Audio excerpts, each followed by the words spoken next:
Ah, voilà, c'est la flèche. Okay. Alors, comment s'outiller en partage de connaissances? Bien, par la mise en place d'une communauté de pratique en sciences d'importation et transfert de connaissances. Alors, c'est notre moyen utilisé. Je vais voir le punch, je vais prendre la même stratégie que punch. La communauté de pratique a réellement été lancée le 22 novembre dernier. Alors, le punch, c'est ça, c'est en ligne actuellement. Et je vais aller avec vous parcourir cette étape de mise en place de cette communauté de pratique-là. Alors, l'étape 1. Il faut savoir dans l'histoire que le ministère est accompagné par l'équipe de Julie depuis un certain temps, puis l'idée d'une communauté de pratique avait été suggérée par ce soutien scientifique-là. Et puis, il y a eu la COVID, bon, on suspend les réflexions, les travaux. Et puis, l'an passé, on s'est dit, bon, il faut revoir, est-ce que le besoin est toujours là? Alors, on a consulté la Table nationale des directeurs de recherche et eu le besoin confirmé. Les gestionnaires et les professionnels ont besoin d'échanger, de se réseauter et d'être outillés en transfert de connaissances et en sciences d'implantation.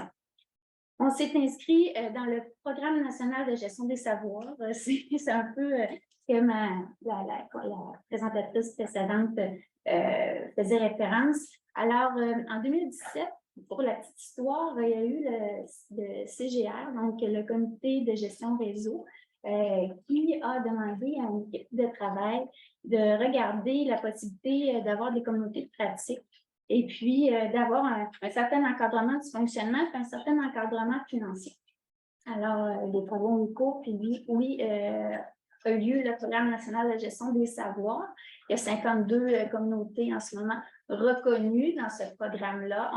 On est soutenu par une équipe là, du CIUS de l'Institut et du Centre d'excellence en santé de Sherbrooke. Alors, c'est dans le fond l'avantage dans ce programme-là, c'est qu'aussi on a une évaluation de la vitalité annuellement. Alors, on a un très bon soutien. L'idée du CGR, c'était aussi de voir, il y avait beaucoup de communautés de pratique qui prenaient place, puis les ressources réseau, gestionnaires et professionnels avaient plusieurs rencontres de comités, plusieurs rencontres de communautés de pratique, donc pour être efficient et optimal et ne pas se retrouver en doublon dans certaines instances, le programme national a pris place. Alors, le CGR, sur ce comité de gestion réseau-là, il y a les SMA, donc les sous-ministres adjoints, il y a les PDG de tous les établissements, puis la sous-ministre. Alors, le soutien stratégique est là automatiquement. Donc, ces communautés de pratique-là sont bien reconnues.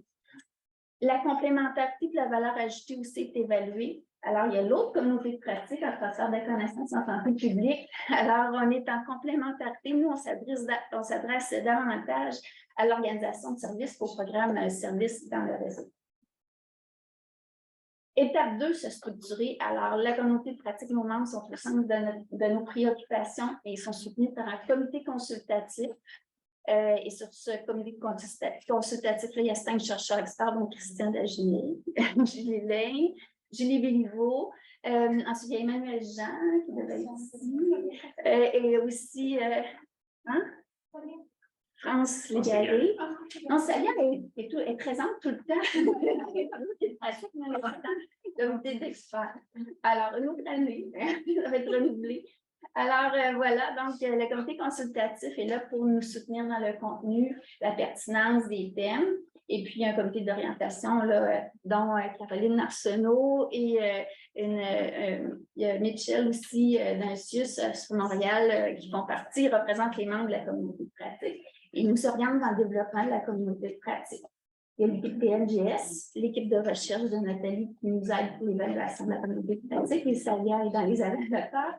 Et 2 co-animatrices, donc moi et une personne du CE2S, et puis Danielle Routier, qui est notre consultante experte avec sa grande expérience en communauté de pratique. Alors, je suis revenue à l'arrière.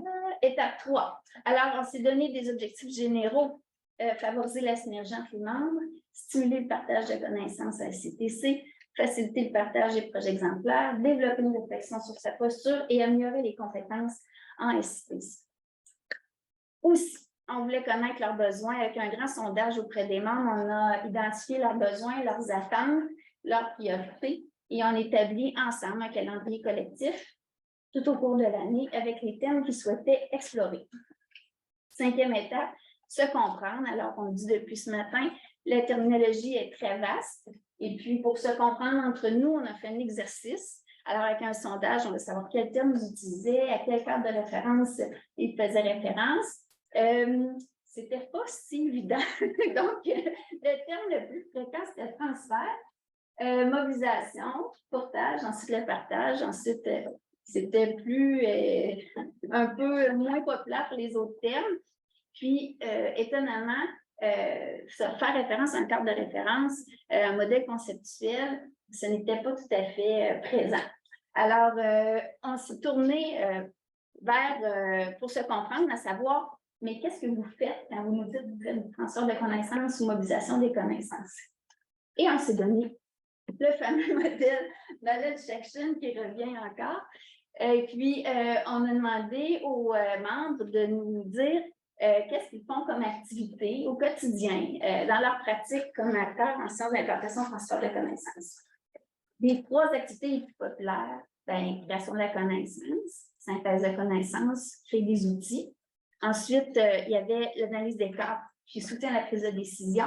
Puis ensuite, il y avait sélectionner des stratégies et les mettre en œuvre. Par la suite, les autres stratégies, c'était moins populaire. Alors, on a mis des petites étoiles, mais ça nous parle sur les activités ou les habiletés à développer dans la communauté.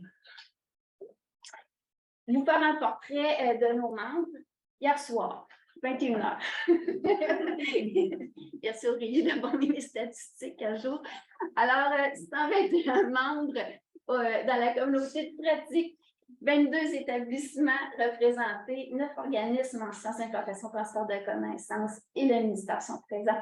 Donc, il y a l'INES, l'INSPQ, le consortium, l'équipe preneur, et ensuite, il y a l'Agence en santé publique. Alors, on a plusieurs organismes qui font du transfert de connaissances qui sont représentés sur la communauté.